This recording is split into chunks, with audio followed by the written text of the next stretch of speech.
Hi everybody, welcome to another F Word, a filmed podcast that inspires a more vibrant, healthier and wealthier 50-plus lifestyle. I'm your host, Vital Germain. I'm 50 years old plus 6, that makes me 56 years old. I feel good and I look even better. Don't hate, because you can too. Let's dive straight in with my next guest. Please give a warm home round of applause for my next guest, Eric and Myra Love. Welcome to the show, guys. How's it going? Thank you. We're Hello. doing great. Yes. Thank We you are for going to having dive. We're going to dive straight in. us. Let's jump in. We're going to dive right in. Right? There we go. Right? We have a lot to talk about, but I want to dive. I'm a romantic guy. Before we get into the business side of things, the hardcore life issues, how long have you guys been together? Well, let's see. We're going to be celebrating our 20th wedding anniversary in December. Yeah, I think I need to break out the abacus. Wait. But 20 we've been together, what, 3 or 4 years before that, right? Yeah, So actually, 23 we met years. In 97. 97, yeah. Met in 1997. All right, so probably you guys have had some ups and downs. You've had some fights, but ultimately, what are some key ingredients that, because you guys live together, you work together, you run a business together, you do everything together. How have you maintained a relationship, in particular during COVID-19, when you are basically, I'm stuck with you all day, every day? How do you achieve Actually, that? it's no different. it's really no different. There is one primary ingredient that will make 99.9% of relationships work, and it's laughter.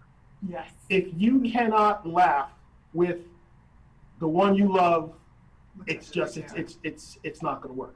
So does that mean that you've got to crack jokes and be funny with each other, or is it just simply you see the funny in life? You find humor in everything. At least we do. Yeah. And I think you've been around us when we've been clowning.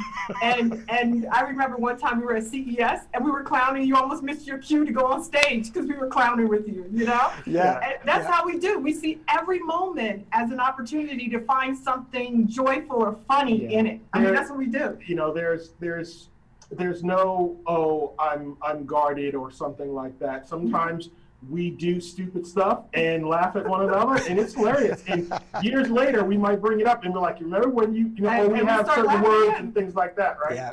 So, like, remember Washington, D.C.? Oh, yeah. Oh, what happened in Washington, D.C.? Well, we're right there on the Virginia side, getting ready to go over into Washington, D.C. Yeah. And Myra said, she looked up at the sign and she's like, what's Iwo Jima? And I just looked at her like, are you serious? And we started laughing, and to this day, we still laugh about that. You know how you have to phonetically sound the word? You go, oh. Yes. So for those who are listening who might be from Iwo Jima or know some people in Iwo Jima, we know how it's spelled now. we humbly apologize. Yeah, that's okay. Apologies given.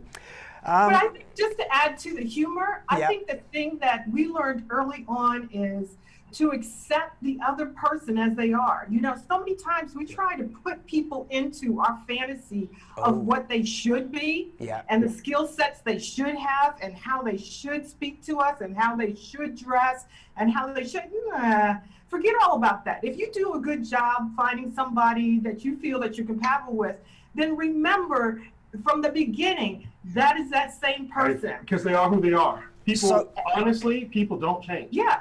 You know, but did you talk about that in the beginning? But did you talk about that in the beginning, or were you both just instinctually on the same page? Like, listen, dude, this is who I am. Listen, sis, this is who I am. How did you align that? It was from the inception. It was from the inception, but we've had to remind each other. I'll never forget this time where, you know, we had just started LoveR1 Design. We're several years in. We're now celebrating, our 14th year. Yay. Congratulations. But, you know, there was a time when we were, you know, doing strategy and trying to figure out what we're going to do. And I was getting frustrated because I felt like Eric had this big head brain over here and I was doing all the thinking. And I cornered him in the master bath one day and I was like, hey, dude, like, what's up? And he said, you forget. This is my skill set. This is your skill set. Wow. So I'm staying in my lane and I need you to do what you do best. And from that moment on, I never, ever forgot that conversation. It was for the strategy of the company, but it bled into everything else. Like, yo, the same person is that same person. And if I need his help, I can ask for it, but I can't assume that he's going to come in my lane automatically, right? But you've got to acknowledge each other's genius, honor that genius, and say, you know what, hey, you've got this, and no, I've got this time. And then I'm sure there are times when your collective genius has to overlap and collaborate, and then that's what I'm literally, you're reading my mind, because if you draw two concentric circles, there is an overlap, you know, and it's interesting how we handle those things. Again, it's effortless. There's not a whole lot of thought that goes into it. It really depends on who may have the free time at that moment, and that's not just business. It's in our personal lives as well. Right. And we basically call that divide and conquer. Sometimes we can't be together to do certain things, and you know, so I'll step in or she'll step in that nature, and that way you get it taken care of. But and it comes from just respect. Like you know, respect. It's all good. So you've mentioned LoveR1 Design. Very quickly, what is LoveR1 Design? What do you guys do? Where was it, or more importantly, rather than where it was conceived, why? What's the why? What is LoveR1 Design? What's the why behind your company? No, we possess both creative and technical skills, as you know, and we love art, as you know. That's how we met, right? But we also possess really extreme technical skills. Before we moved to Las Vegas, we were part of a very large $65 million venture-funded .com.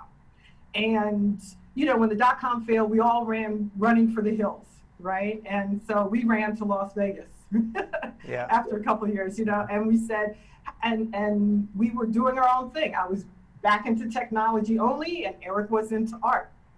But there was still that pulling on the heartstrings. Like we were entrepreneurs. We're just born to be entrepreneurs. So working for somebody else wasn't really our thing. But we love working for other venture-funded companies and small businesses, and that's what we did.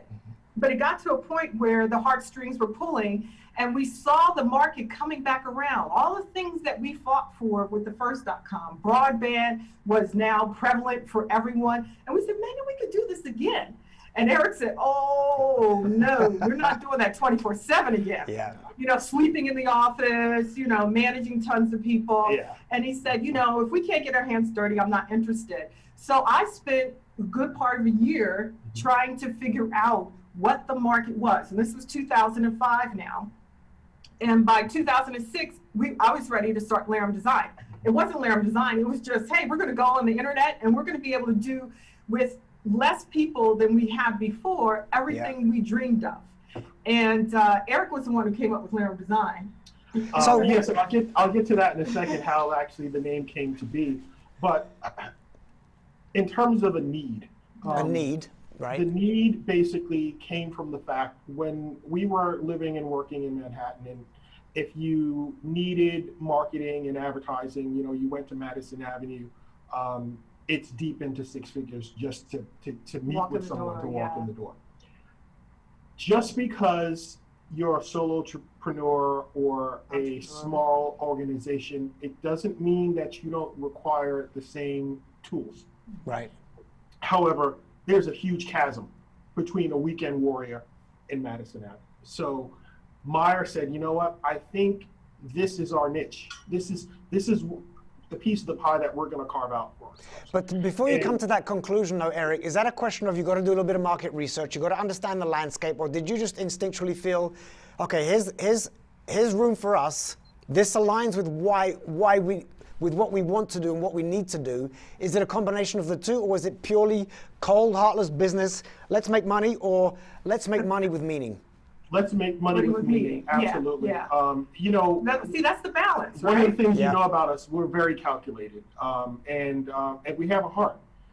Yes, we could be absolutely ruthless and you know, not look over our shoulder, and you know, quite frankly, we like to put our pillow on our head at night with clear conscience. Integrity. And do integrity. the right thing. So, but yeah, there was a lot of planning that went in and a lot of research to figure out if this is, number one, something that we wanted to do, and was it truly a viable business? You know, because at the end of the day, yes, we want to earn a living, but we could earn a living and do the right thing by providing this service to the community. Not just here in Las Vegas, but around the world. Yeah. Now, you guys, so you do Advertising, marketing, PR, sort of all of those type of things, right? That's what LoveR1 Design really does. Is we call ourselves a creative agency, a creative agency. So our core is, our belief is that your brand starts with knowing who you are, and we help form that in strategy. Then we create the design that reflects that, and then we help you with marketing and growth throughout that process. Now, so we've had this discussion. encompassing. We've had this discussion. A lot of companies, they don't just need the PR to launch a product. Sometimes they do a faux pas. They mess it up. They put out a message that is like, oh, no, they didn't. Yeah. You also have to take care of that, right? You've got to kind of like make amends. We call that they bollocksed it up. Yeah. Reputation management. So sometimes it's an entrepreneur that has a shady past, or it could be a company that has put out a message that may not be correct. It could even be as simple as a company launched with a logo that looks like, what do we call that, clip art, and they're trying to go into a super saturated market or high-end market, and we have to be the ones that tell them that's not going to work. Well, first of all, logo is not brand, okay? That's not going to work, you know, and it really is us doing a ton of research to be able to provide the data to convince people to do the right thing. Speaking of the right thing, I need to circle back to answer a question Vital said. How did we arrive at the name LoveR1 Design? Well, the actual, our parent company is LoveR1 Enterprises, because it actually entails more than just the design. But how that even came to be, one day, you know, we were sitting there and we're trying to figure out names, and I had just seen like the end of Oprah or something like that. And if you don't already know, the production company or the parent company for all things Oprah is Harpo Productions, or Harpo Enterprises, which is Oprah spelled backwards. And I said, well, if Oprah can do it, well, I can't lie. Yeah. So we came up with Aram. Let's put an L in front of it. So what's the Aram? That's Myra. That's Myra backwards. And you know, we felt that the name wasn't strong enough, or also it wasn't, we weren't taking into consideration possible sensitivity of certain individuals. This is always, again, this is post 9/11, not too long ago. So we decided to take the L from our last name, Love, and add it, and then you had LoveR1.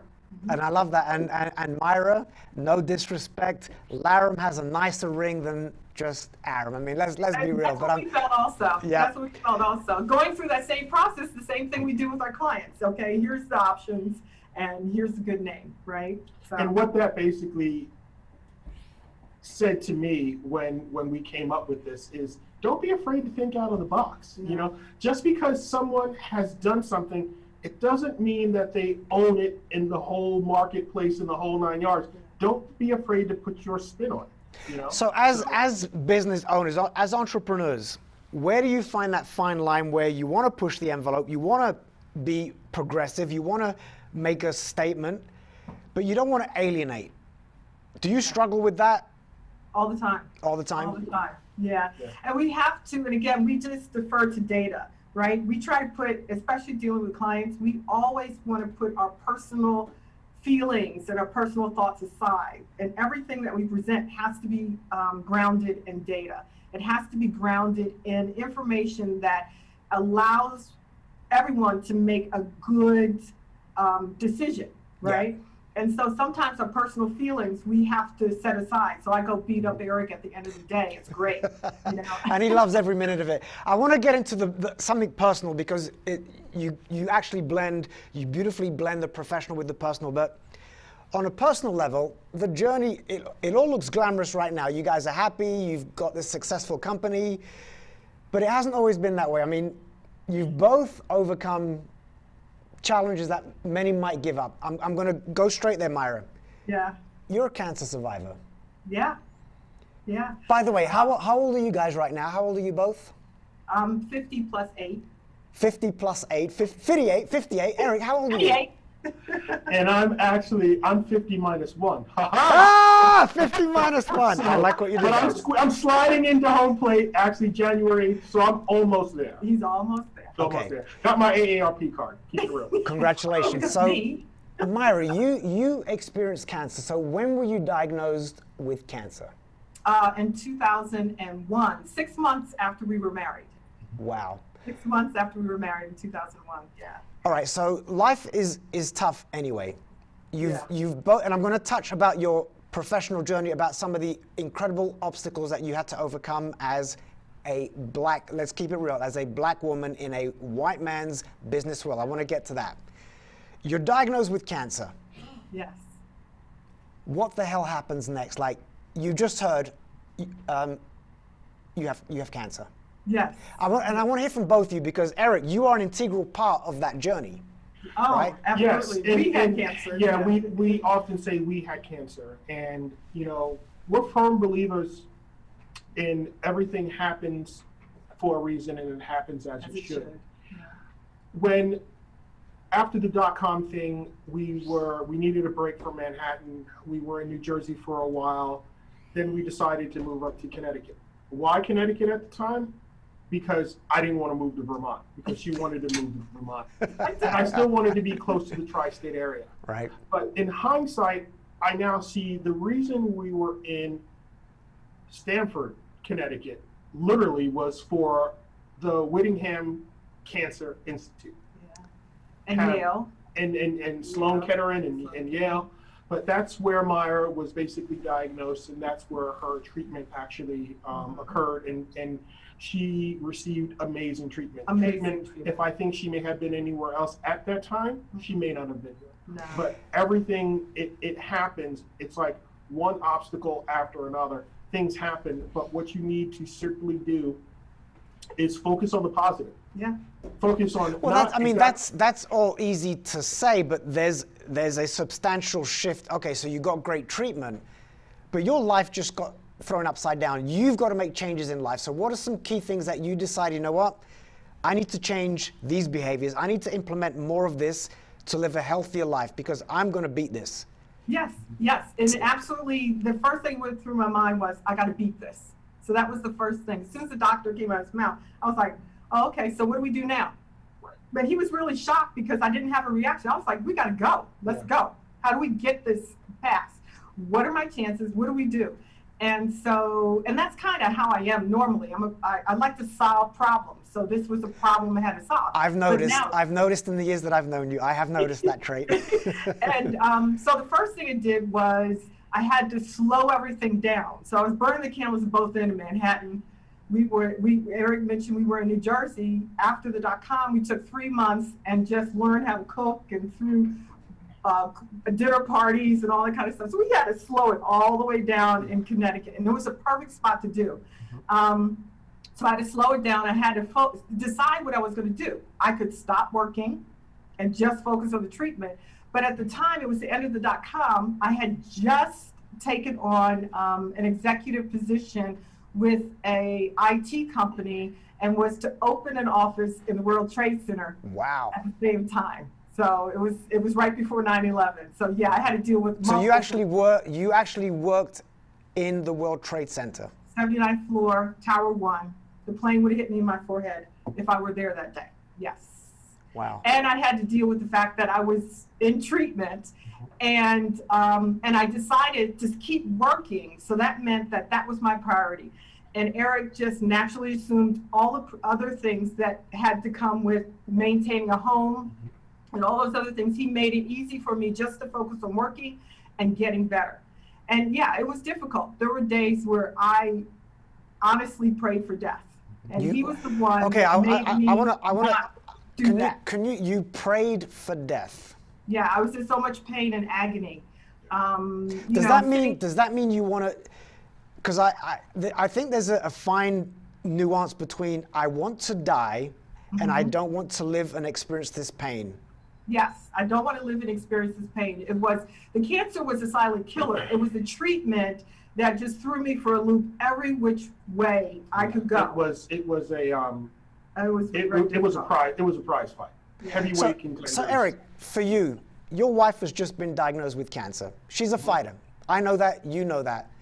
Were there moments when you'd kind of be in your own moment of silence and doubt and think, I'm losing the woman of my life? Or are you also, we are going to beat this? In other words, were there moments of doubt? Were you Were there moments where you were like, you know what, I can't do this? I wouldn't call them moments of doubt. They were really moments of personal reflection, and I tried to envision my life without her in it, and it just didn't work. It was like a blank page in a book.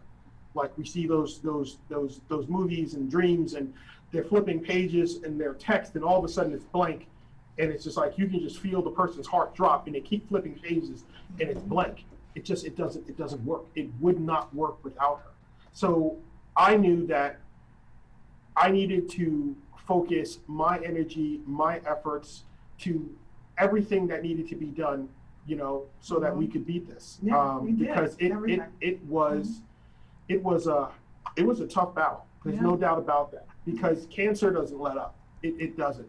You know, it does not. And let this up. was 6 months of chemo and 3 months of radiation. So almost a full year of just constant.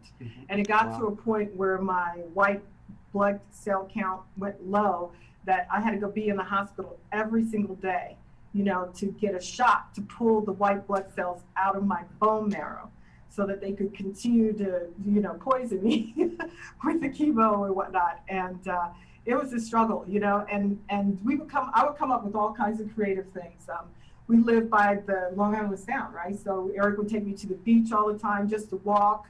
I would say, you know, we would drive to the hospital, and after my treatment, I said, that's it, I'm walking home. It was like a couple of miles walk. So we would just leave the car there and we would walk home. You know, we said it only happened a couple of times because she was like, okay, I can't do this anymore. But I would try to figure out things. And that's when Eric picked up golf, because I said, you also need an outlet. You cannot be with me all the time. You cannot go through this and not have something of your own. Besides working, right? I mean, and so that's when you went to the junior college, took golf lessons. Then we would go to the driving range, and I would sit on the bench and watch them, you know, drive balls and things. I basically taught myself golf, and it was my outlet. It was the way for me. So you're becoming Tiger Woods Jr. while your wife, your queen, your princess is fighting cancer? Yeah, I pushed him to do it. I mean, and like I said, I would sit on the bench all slumped over and just to watch him, just to encourage him to do something other than worry about me, right? Yeah. So in terms of overcoming cancer, you've got the element of great treatment, great medication. Right. Did nutrition play a factor? Did you have to change your diet? Absolutely. Listen, here's the crazy thing, because with places like Cancer Centers of America, we see the commercials and so forth. They talk about how there's it's sort of Western medicine meets Eastern medicine, and there's the true mind, body, and spirit. That did not exist back then. No. Okay, we had to do research. Myra would then present that information to the chief of oncology and the rest of the staff, and the different supplements and things of that nature, to let them know here's what we were going to do in conjunction with what they were doing. Because a lot of people actually have cancer, go through treatment, and a year later, 2 years later, even 3 years later, they feel horrible because these toxins are still in their body, raging and you need to be able to get that stuff out of your body. So everything changed. Pretty much everything was organic. We made our own ketchup, everything. Absolutely. And then I learned about the supplements for the skin, they told me I had Hodgkin's lymphoma. I had a lump in my neck, which is where the radiation went, here, literally here. And then they came on the other side too, and they said, well, you know, and I mean, my neck was black, like, you know, just picture something black here. And then my hair fell out, and they said, well, your hair may probably never grow back, and we're not sure when that skin is going to heal itself. Wow. And literally within 2 weeks after radiation, I started the program that I wrote for myself after studying, you know, the supplements and everything else. And one day I just went and peeled out the shower, and my hair started to grow. And the doctors were like, you need to write a book. And I go, well, there's a lot of books already. You know, I just put them all together and made it a program for myself, you know, but, and it definitely, you have to change how you look at what you eat, everything. I mean, Hodgkin's is not a hereditary disease. It comes from what they think is pesticide. Where does pesticide come from? Probably our food, or out in the garden. Kids in the 70s, right? Or out in our garden or whatever. So I mean, so that made us change, like, hey, wait a minute, you've got to change, how much water are you drinking? What are the supplements? What does your body need? And to make sure that you recover from that. And the doctors have said, I've had a spectacular recovery. I love that. Well, I'm glad we didn't lose you. And I want to talk a little bit more about loss before we get to the final main topic about overcoming stereotypes in corporate America. Mm-hmm. Loss, health. Your parents, I love your dear parents. They are obviously not getting younger. Eric, you've already faced the potential of losing your wife. How do you handle loss? And for people out there who are listening whose parents are getting to a point where life is becoming fragile and delicate, how do you prepare? How do you brace? It might happen in 10 years. It could be in 6 months. How do you brace for letting go for loss? Well, let me tell you from experience. Like I said, I'm 49 years old now. I lost my dad when I was 24. Barely a man, and I lost my dad. And it crushed me. It absolutely crushed me. And I remember maybe 3 to 5 years later, I was having a conversation with my mom, and I was just talking about how I heard something on the radio or I smelled something and it reminded me of my dad. And I picked up the phone and I was speaking with my mom, and I said, Mom, I've got a problem. I got a bone to pick with you. I said, as far as I know, you've never lied to me, but I definitely know that you lied to me in this instance. You told me when Dad died that it would get better. And she said, Eric, I'm sorry, I had to. You stopped in your tracks, and I needed to tell you what you needed to hear in order to move forward and to continue to live. Mm-hmm. That has given me tremendous insight. Mm-hmm. I then was blessed to have amazing in-laws, Alex and Myra. Yeah. And they have been a part of my life since 1997.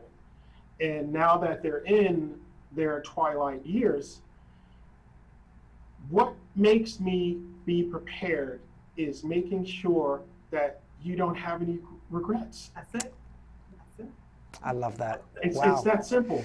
If there's something you want to say it. If there's something you want to do it. It's that simple, because you don't know if the last time that you say something or do something is going to be the last time. It's so simple, yet so profound what you just shared. Just live life and make sure that you don't have regrets, specifically with those that we love and care for. That's very touching. Before we get too emotional, I'm going to quickly shift gears because I want to get to, very quickly, Myra, your journey in corporate America. Black woman working for a tech giant. I know that shit was not easy. How did you navigate it?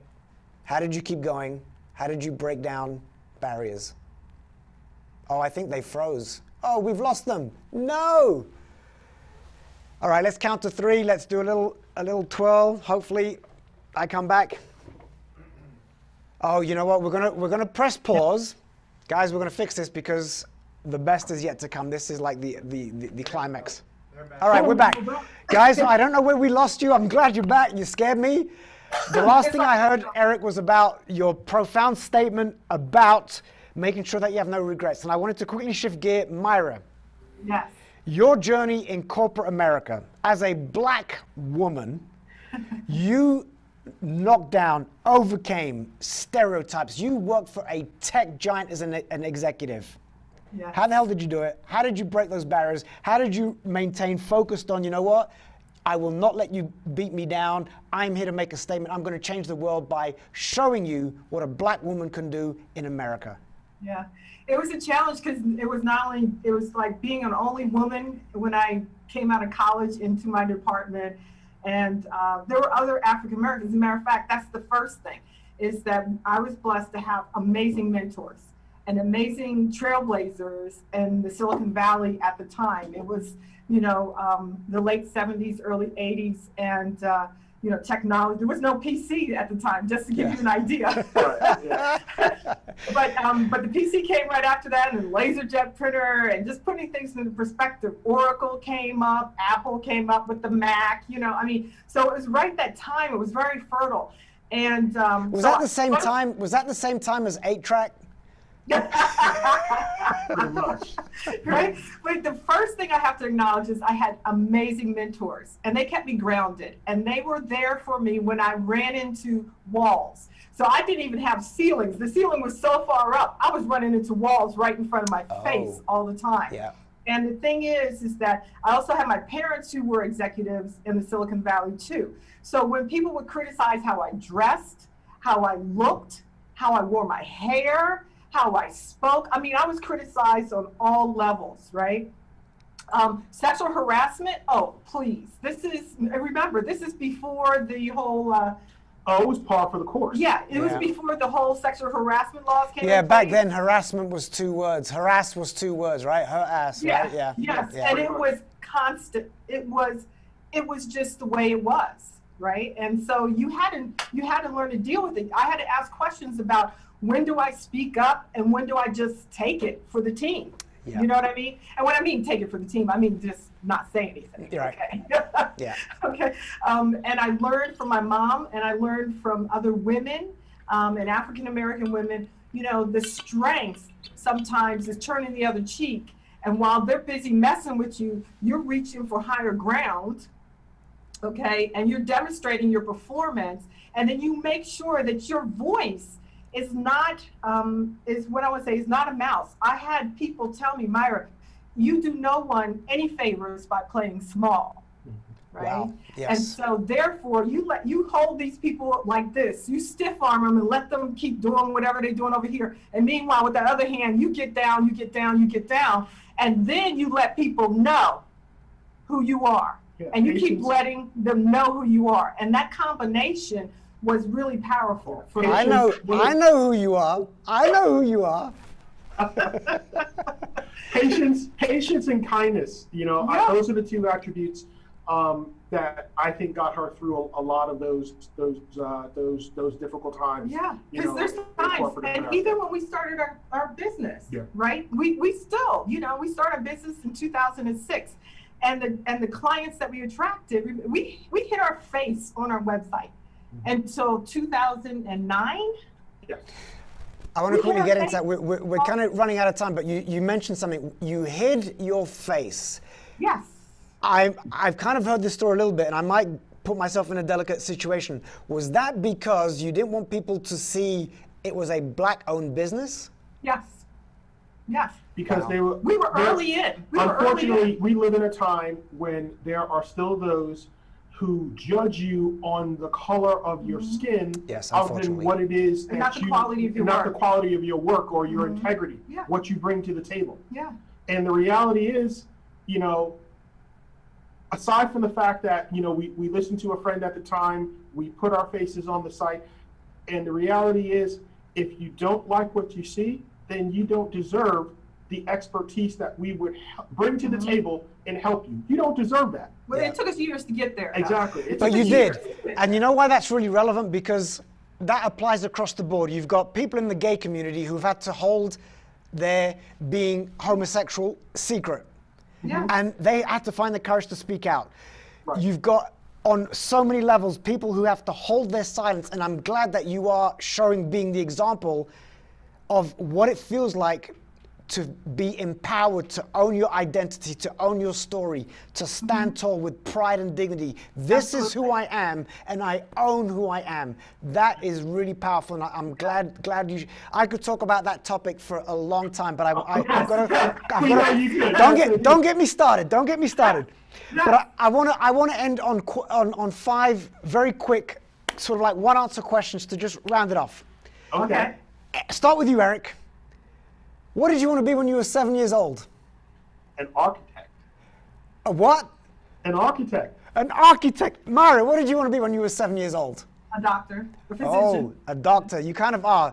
Both, you've been architects of your life, and as overcoming cancer, you kind of have been your own doctor. Eric, what is your favorite sound? I love the sound of children giggling and playing off in the distance. What is your favorite sound? Oh, the sounds of nature. Ah. Just like being in Alaska or something like that, and you just hear all the sounds of nature. I love that. Myra, what is your favorite sound?